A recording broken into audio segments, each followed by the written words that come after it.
Good morning. Radhe Radhe दोस्तों, स्वागत है आपका हमारे आज के ब्लॉग में। कैसे हैं आप सब? उम्मीद है अच्छे होंगे, स्वस्थ होंगे, प्रसन्न होंगे। तो चलिए शुरू करते हैं आज का ब्लॉग। और आज का ब्लॉग शुरू हो रहा है सुबह के 6 बजे से। तो आज का दिन तो बहुत व्यस्त रहने वाला है, क्योंकि 19 मार्च से मतलब कल से चैत्र नवरात्र आरंभ हो रहा है। तो माता रानी के आगमन से पहले बहुत सारी तैयारियां करनी होती हैं। तो इसलिए आज तो पूरा दिन बहुत व्यस्त रहेगा, बहुत सारे काम रहेंगे। तो आज मैं छत पर से एक नया तुलसी का पौधा लेकर आई हूँ, क्योंकि मेरी तुलसी सूख गई थी। तो मुझे अच्छा नहीं लग रहा था, तो फिर मैंने सोचा कि अब इस मौसम में तो नई तुलसी मिलेंगी नहीं जो कि मैं उसमें लगा सकूं, क्योंकि इस मौसम में नई तुलसी नया पौधा नहीं मिलेगा। जब भी मिलेगा तो बारिश के टाइम में ही मिलेगा। तो मैंने छत पे बहुत सारे पौधे लगाए हैं, क्योंकि प्रेमानंद महाराज जी कहते हैं ना कि जितना ज्यादा से ज्यादा हो सके तुलसी का पौधा लगाइए। अपने आसपास, अपने आंगन में, घर में, छत पे जितना ज्यादा से ज्यादा हो सकता है लगाइए। तो उनकी बात मैंने सुनी थी। वैसे तो मैं लगाती थी पूजा के लिए, कुछ और भी पौधे होते थे, लेकिन अब क्या है कि जितना भी जामती हैं, उगती हैं, मैं एक भी पौधा कहीं उखाड़ कर नहीं हटाती। जितना जामती हैं सब रहती हैं।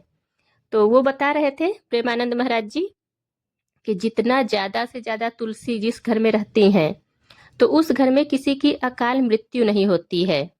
और हाँ, मृत्यु के समय, जैसे जिसकी उम्र हो गई है, अगर मृत्यु को प्राप्त कर रहे हैं, तो मृत्यु के समय कोई कष्ट, कोई तकलीफ नहीं होता है।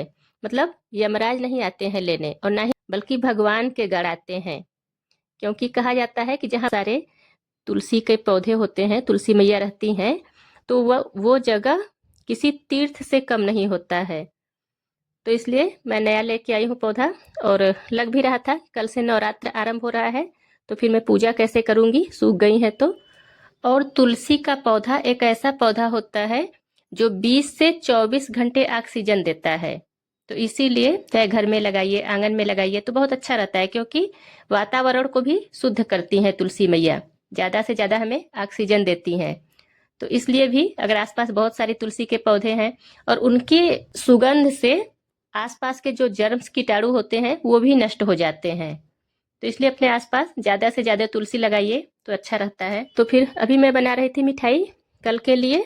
मैंने सोचा खाना बनाने से पहले मैं मिठाई बना के रख देती हूँ माता रानी के लिए, और उसके बाद फिर खाना बनाना शुरू करूंगी। तो पहले मैंने माता रानी के लिए पेड़े बना के रख दिए हैं, उसके बाद फिर मैं अब खाना बना रही हूँ। और आज तो कुछ ज्यादा ही काम रहेंगे, क्योंकि पूरा साफ सफाई का काम रहेगा आज। तो जब भी कोई त्योहार आता है तो थोड़ा सा काम बढ़ जाता है, लेकिन फिर भी बहुत अच्छा लगता है। जब कोई त्योहार आता है तो पहले से ही सारी तैयारी करना और इंतजार करना त्योहार का, खासतौर पे माता रानी के आगमन की तैयारी है, तो बहुत ज्यादा ही अच्छा लगता है। और कल घट स्थापना और पूजा का शुभ मुहूर्त भी सुबह ही है। सुबह 6:52 से 7:43 तक है। तो इसलिए सारी तैयारी आज ही कर लेनी है। सुबह फिर समय नहीं मिल पाएगा, फिर पूजा में लेट होगा, तो इसलिए आज ही सारी तैयारी कर लेनी है। और जो लोग सुबह पूजा नहीं कर पाए, किसी वजह से या देर हो गया, तो वो 12 बजे से 12:53 तक भी कर सकते हैं। तो अभी किचन का सारा काम खत्म करके, जो भी साफ सफाई का काम है वो सब खत्म करने के बाद मैं पूजा की तैयारी आज ही से कर लेती हूँ।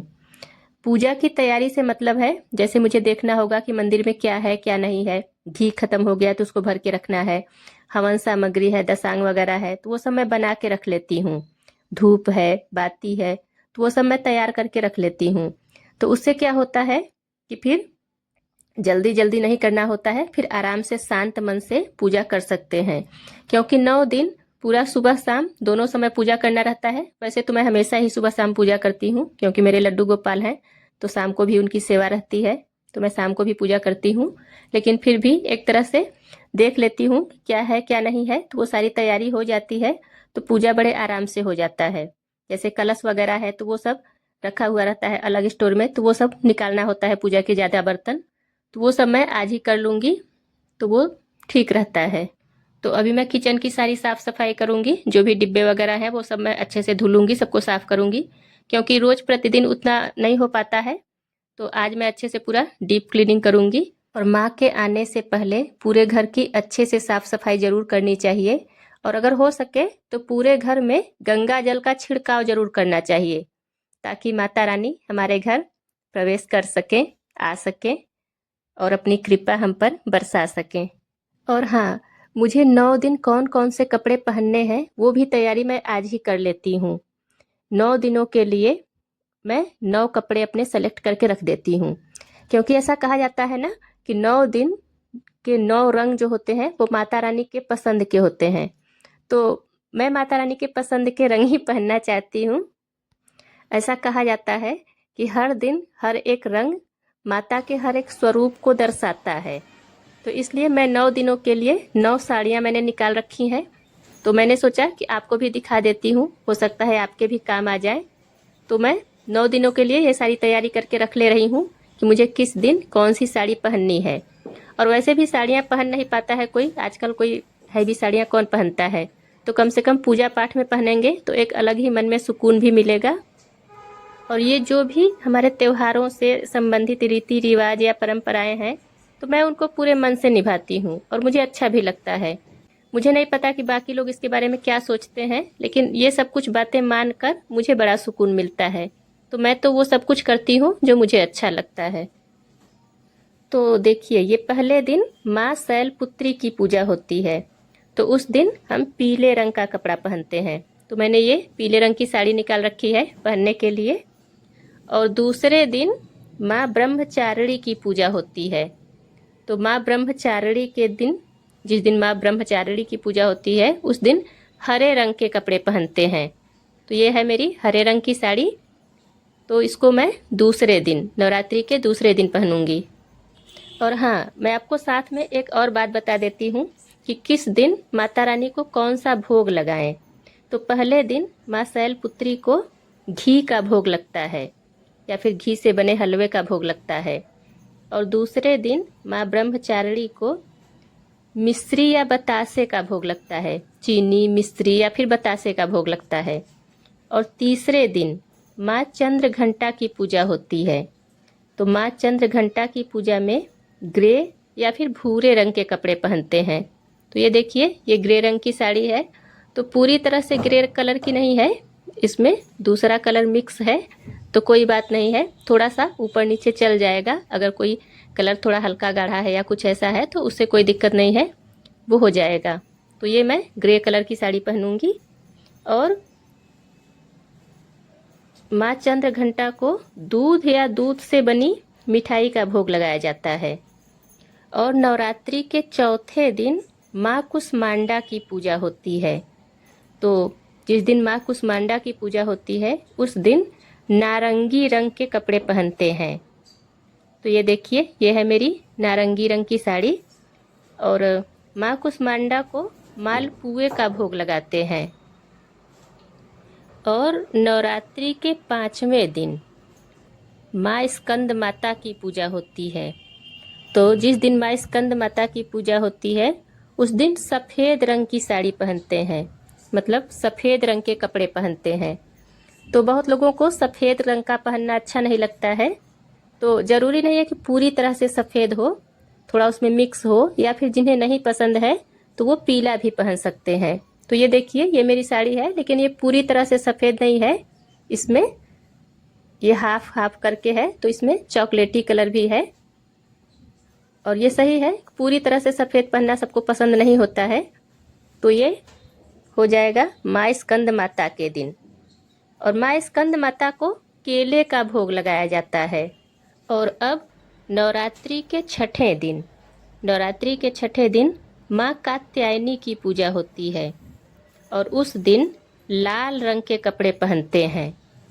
माँ कात्यायनी की पूजा में लाल रंग के कपड़े पहनते हैं। और माँ कात्यायनी को शहद का भोग लगाया जाता है। और नवरात्रि के 7वें दिन माँ कालरात्रि की पूजा होती है। और उस दिन नीले रंग के कपड़े पहनते हैं। और माँ कालरात्रि को गुड़ का भोग लगाया जाता है।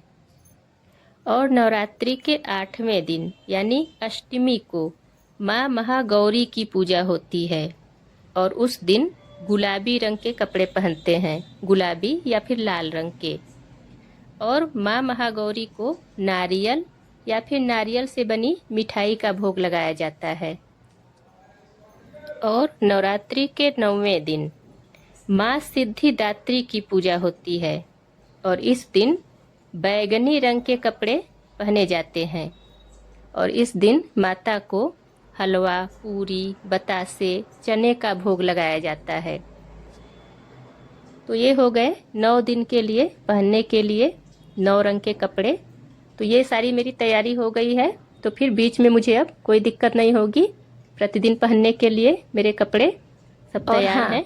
मैंने 9 दिनों के लिए माता को जो भी भोग लगाने के लिए चीज़ें बताई हैं, तो उसके अलावा आप जो भी चाहें, जो भी फल चाहें या उसके अलावा मेवे हो गए या जो भी आप चढ़ाना चाहें वो चढ़ा सकते हैं, माँ को अर्पित कर सकते हैं। हाँ, प्रतिदिन के लिए कुछ विशेष होता है, वो चीज़ें चढ़ाई जाती हैं। उसके अलावा आपको जो भी चढ़ाना है माता को वो जरूर अर्पित कीजिए। और माता को लौंग और बतासे का भोग जरूर लगाना चाहिए। पूजा की सारी सामग्री भी मंगवा ली है, जो भी मंगवाना था तो वो भी सब आ गया है। अब सिर्फ कल सुबह फूल लाना रहेगा और आम का पल्लव, तो वो सुबह मिल जाएगा। और जो भी सामान आया है वो मैं आपको दिखा देती हूँ। ये चुनरी है माता रानी के लिए, और ये पानी वाला नारियल है, और बतासे हैं माता के लिए भोग लगाने के लिए, क्योंकि माता को लौंग और बतासे का भोग लगाया जाता है। बतासे माता को बहुत प्रिय है। और ये हलवा बनाने के लिए सिंघाड़े का आटा है, और ये सूखे मेवे हैं, किशमिश है, और कपूर है, और क्या है इसमें, ये है किशमिश, और लौंग है, इलायची है, रक्षा सूत्र है, कलावा है जो वो है, और कपूर है। तो ये सारी सामग्री पूजा की है। तो ये सब कुछ आज आ गया है, तो ठीक है, क्योंकि सुबह फिर समय नहीं मिल पाता है, तो ये सब मैं अच्छे से रख लेती हूँ पूजा के पास। तो आज के ब्लॉग में बस इतना ही। अगर वीडियो पसंद आए तो वीडियो को लाइक कीजिए, और चैनल पे पहली बार आए हैं तो चैनल को सब्सक्राइब करना ना भूलें। और कमेंट करके ज़रूर बताइएगा कि आप लोगों की तैयारी कैसी चल रही है माता रानी के आगमन की। तो फिर मिलते हैं अगले ब्लॉग में। राधे राधे।